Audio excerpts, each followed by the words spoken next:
Next year on this podcast, you will undoubtedly hear the wildfire stories that dominated the headlines from the year 2021. Is it not yet time to panic when just in 2020, a year ago, the western United States experienced a series of major wildfires, only to be followed, like I mentioned, the very next year by an even worse situation? Hi, I'm Chris May, writer, producer, and host of this podcast, This Day in Weather History, now in its second year from the Weather Network in Canada. Here we go. Severe August thunderstorms ignited numerous wildfires across California, Oregon, and Washington, followed in early September by more, including the events that unfolded this day in weather history. Fueled by hot, dry, drought-stricken terrain and fanned by strong, gusty winds, these fires exploded and merged with each other into terrifying megafires. There were several of them. This nightmare went on to incinerate more than 41,000 square kilometers of land, and along with it over 10,000 buildings, and taking the lives of at least 37 people. Even the tens of thousands of firefighters could not stop the Inferno chaos from causing over or close to $20 billion in damages, including $16.5 billion in property damage and $3.5 billion in firefighting costs. Look, we can sit here and blame climate change all day long, and we wouldn't be wrong. But poor forest management practices also had a more immediate and avoidable hand in contributing to the severity of these wildfires. The season jumped to life as early as April in the West Coast as Washington experienced two fires. Oregon's fire season leapt to life on July 5th when the Oregon Department of Forestry declared and ordered the end of unregulated debris burning outdoors, a major cause of wildfires. By late July, evacuations had already started, and we were only seeing the opening salvos of this devastation. And then there was the killer heat. Between August 14th and 16th, Northern California suffered more record-breaking hot temperatures thanks to a strong blocking and stuck area of high pressure of the region. To very literally add fuel to this fire, the remnants of Tropical Storm Fausto was drawing into the prevailing jet stream, and that drew a massive amount of Pacific moisture northward towards the west coast of the U.S. when it then collided with the extremely hot, dense air. Convection took over, and that triggered a massive siege of lightning storms, again setting the conditions for wildfires elsewhere. How does this happen? Quite simply, actually.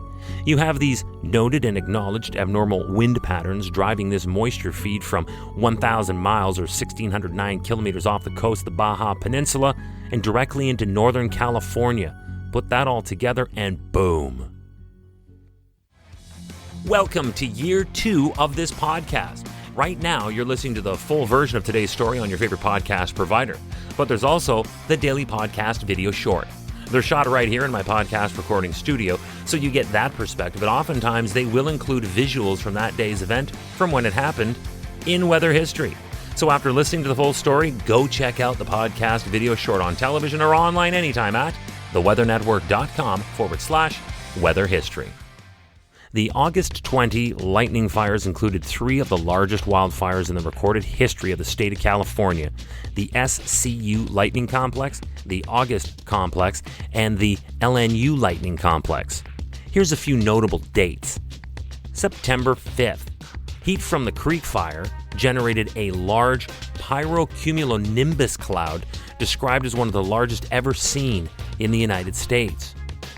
September 10th, the August Complex fire jumped, for now at least, into the record books as the single largest wildfire in recorded history of California, reaching a total area burned of 471,185 acres, also known as close to 2,000 square kilometers. The only thing worse now would be for it to have then merged with another major fire, like so many already had this season. On September 11th of that year, it did, with the Elkhorn Fire, another massive 255,039 acre fire, that's over 1,000 square kilometers, turning the August complex into a monster wildfire now 750,000 acres. That's over 3,000 square kilometers. The evacuations now picked up with urgency and frequency.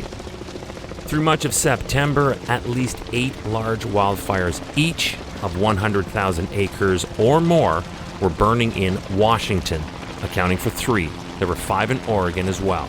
And by September 22nd, 10 large fires, each of at least 100,000 acres, were burning across California, including 5 of the 10 largest in the state's history.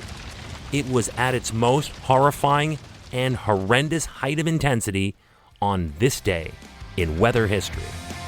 Tomorrow is September 23rd. Now, we all remember how the year 2020 started out, dominated by the countrywide fires of Australia. Like today's story from California, intense, prolonged heat, drought mixed with dry, barren conditions, and the whole country of Australia was in flames. Indeed, Australia is a land of extremes. I have said that many times before on this podcast. Tomorrow is a story of an extreme dust storm on this day in weather history with me, your host, Chris May.